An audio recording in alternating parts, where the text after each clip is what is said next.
Shalom adik-adik semua, salam sejahtera bagi kita semua. Hari ini kembali lagi bersama dengan Kak Jopi dalam acara rangkaian Sekolah Hari Minggu SPA GKE Yerusalem. Hari ini kita mengucap syukur kepada Tuhan karena Tuhan masih memberikan kita napas kehidupan. Oleh sebab itu, karena Tuhan mencintai semua anak di dunia, kita angkat suatu pujian yang mengatakan bahwa Tuhan cinta semua anak.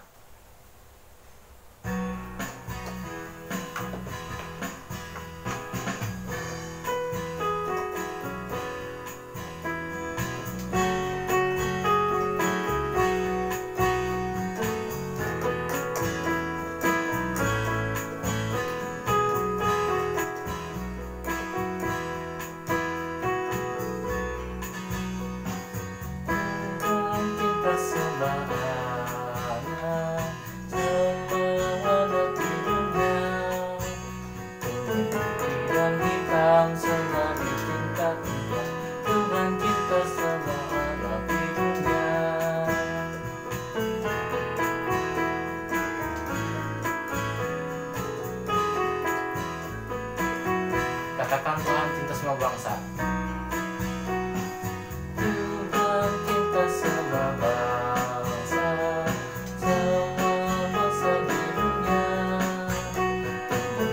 Dan hitam semua dicinta Tuhan. Tuhan cinta semua bangsa di dunia. Nyanyikan sekali lagi. Tuhan cinta semua anak,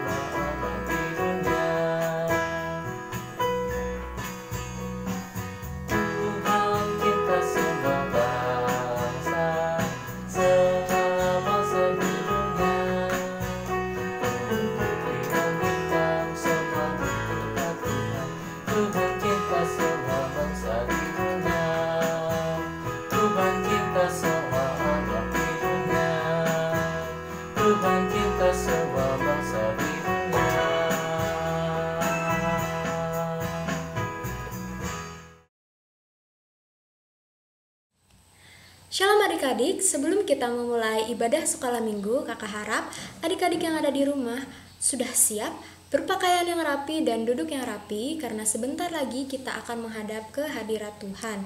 Untuk mengawali kegiatan ibadah kita, kakak mengajak adik-adik semua untuk berdoa. Mari kita lipat tangan, pejamkan mata, tundukkan kepala, kita berdoa. Selamat pagi Tuhan Yesus, kami anak-anak-Mu mengucap syukur atas berkat yang Tuhan beri sehingga pada hari ini kami boleh kembali beribadah sekolah minggu di rumah kami masing-masing. Ya Tuhan, kami memohon agar Tuhan menyertai kami dalam ibadah ini dari awal, pertengahan hingga berakhir supaya kami bisa beribadah dengan sungguh-sungguh kepada Tuhan. Dan semoga kiranya ibadah ini dapat menjadi ibadah yang sejati dan diperkenankan oleh Tuhan. Inilah doa kami ya Tuhan Yesus. Haleluya. Amin.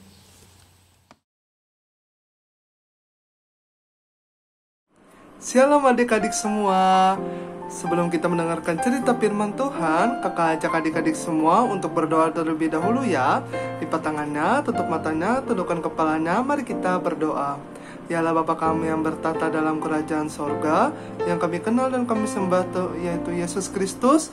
Jikalau pada saat ini anak-anak-Mu ingin mendengarkan cerita tentang firman-Mu, tolong Kau berkati mereka ya Tuhan. Engkau rapi, Engkau tutup bungkus mereka ya Tuhan, supaya mereka dapat mengerti dan memahami akan firman-Mu. Dan juga berkatilah hamba-Mu ini yang akan menyampaikan firman Tuhan. Inilah seru dan doa kami ya Tuhan. Kami tutup bungkus doa ini hanya ke dalam satu nama, yaitu Yesus Kristus yang sebagai juru selamat kami yang hidup. Amin. Baiklah adik-adik semua, pembacaan Alkitab kita pada pagi hari ini terambil dari Perjanjian Baru, yaitu Matius pasal 5 ayat yang ke-37. Adik-adik semua bisa buka Alkitabnya masing-masing ya. Di sini kakak akan bacakan dengan perikop Yesus dan hukum Taurat. Jika ya, hendaklah kamu katakan ya. Jika tidak, hendaklah kamu katakan tidak. apa yang lebih daripada itu berasal dari si jahat. Baiklah, amin untuk firman Tuhan. Baiklah adik-adik semua, di sini kakak sudah menyiapkan animasi tentang pentingnya kita jujur kepada orang lain dan terlebih kepada Tuhan. Adik-adik simak baik-baik ya videonya. Kenapa, Caleb? Tidak.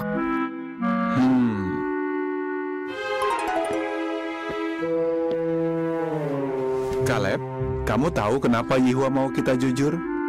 Kalau kita jujur, kita seperti buat jembatan ke teman kita. Kalau kamu bohong, temanmu tidak percaya kamu lagi. Dan mungkin tidak mau berteman denganmu. Tapi Pak, kalau cuma bohong sedikit? Sedikit atau banyak, itu tetap saja bohong. Sekali kamu bohong, kamu akan bohong lagi. Dan itu tidak baik. Kamu ingat siapa yang pertama kali berbohong? Setan? Benar. Tapi kalau Yesus, pernah tidak dia bohong? Kamu mau jadi seperti siapa? Aku mau seperti Yesus. Bagus, Caleb. Jadi, tadi kenapa? Vasnya pecah. Aku tidak sengaja. Aku tabrak vasnya. Makasih kamu sudah jujur. Kalau ada yang seperti ini lagi, kamu akan bagaimana? Aku akan jujur. Aku mau minta maaf sama Mama juga. Bagus, Caleb. Ayo kita cari Mama. Lalu kita bersihkan ini sama-sama. Baiklah adik-adik semua, tadi telah menyaksikan video animasinya tadi kan? Baiklah, pada hari ini kita akan membahas tentang jujur. Nah, di sini kita sebagai orang Kristen wajib memiliki sikap jujur di dalam hati kita. Karena Tuhan Yesus telah mengajarkan kita untuk selalu jujur kepada orang lain dan juga terlebih kepada Tuhan. Nah, jikalau kita sebaliknya kita melakukan bohong kepada orang lain dan terlebih kepada Tuhan, maka itu kita akan menjadi pengikut iblis, karena iblis selalu ingin menjerumuskan kita ke dalam dosa dan kita semakin dibenci oleh Tuhan. Nah, kalau kita jujur, apapun yang kita lakukan pasti akan disenangin oleh banyak orang dan juga terlebih kepada Tuhan. Nah, akan tetapi sebaliknya, kalau kita selalu berbuat bohong, maka hati kita menjadi resah dan selalu merasa bersalah karena kita selalu berbuat bohong kepada orang lain dan juga terlebih kepada Tuhan. Di dalam firman Tuhan juga telah berkata di dalam Perjanjian Baru, adik-adik semua bisa buka kitabnya, di dalam Yohanes pasal 8 ayat 44, di sini kakak bacakan ya.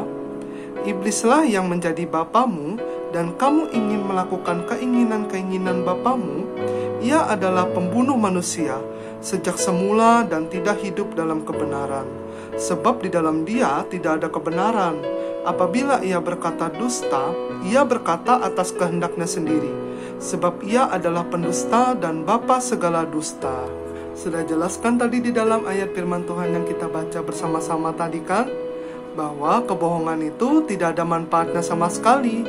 Bahkan kebohongan itu bisa lebih mendekatkan diri kita kepada setan yang ingin menjerumuskan kita ke dalam dosa. Nah, baiklah adik-adik, untuk itu adik-adik semua harus selalu bersikap jujur, karena kejujuran itu sangat penting buat kita. Sebab kejujuran itu membuat orang-orang semakin percaya kepada kita bahwa kita adalah orang yang sangat baik, dan juga Tuhan juga semakin percaya kepada kita bahwa kita adalah pengikut Kristus yang setia. Karena Yesus menuntut kita untuk selalu bersikap dan berkata jujur. Karena jujur itu indah, dengan kita bersikap jujur, kita bisa mendapatkan kepercayaan yang lebih, cinta, dan rasa hormat kita. Baiklah adik-adik semua, cerita kakak sampai di sini. Semoga cerita kakak bisa dimengerti dan dipahami oleh adik-adik semua yang ada di rumah. Tetap menjalankan 3M, mencuci tangan, memakai masker, dan menjaga jarak. Baiklah, terima kasih. Tuhan Yesus memberkati kita semua. Baik adik-adik semua, kita telah mendengarkan firman Tuhan yang telah disampaikan oleh Kanata tadi. Baik, adik-adik semua, kita angkat kembali satu pujian dengan judul Ada Satu Sobatku Yang Setia.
Sekali lagi ya.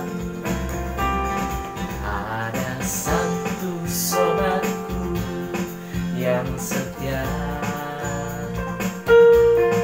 tak pernah dia tinggalkan diriku. Di waktu aku susah, waktu sendirian, dia selalu menemani diriku. Namanya Yesus, namanya Yesus, nama Yesus yang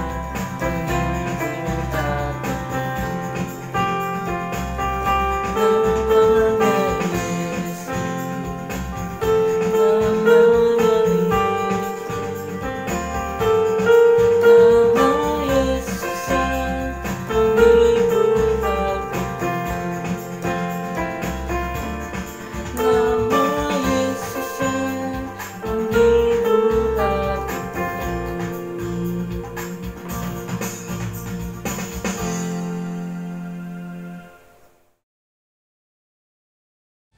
Nah adik-adik, bagaimana pendapat kalian tentang firman Tuhan tadi? Pastinya seru kan? Kakak harap adik-adik yang ada di rumah dapat belajar dari firman Tuhan yang dibawakan oleh kakak sekolah minggu tadi. Kini kita sudah tiba di penghujung ibadah kita. Untuk menutupnya, kakak mengajak adik-adik semua untuk berdoa. Yuk kita bersama-sama lipat tangan, tundukkan kepala, tutup mata, kita berdoa. Tuhan Yesus, kami sudah menyelesaikan rangkaian ibadah kami. Kami berterima kasih karena Tuhan telah menuntun ibadah kami hingga berakhir. Kiranya pujian-pujian kami dan firman Tuhan tadi tidak hanya berlalu begitu saja, namun selalu kami simpan di dalam hati dan pikiran kami. Setelah ibadah ini, kami akan melakukan aktivitas kami masing-masing ya Tuhan. Kami mohon agar Tuhan selalu menjaga dan memelihara kami. Kami juga berdoa ya Tuhan agar dalam situasi pandemi COVID-19 ini, kami beserta keluarga dan teman-teman selalu diberikan kesehatan, kekuatan dan perlindungan dari Tuhan. Dan apabila ada dari kami yang sakit atau dalam kesulitan, kami juga memohon agar Tuhan memberikan kesembuhan dan pertolongan. Inilah doa dan permohonan kami ya Tuhan Yesus. Haleluya. Amin.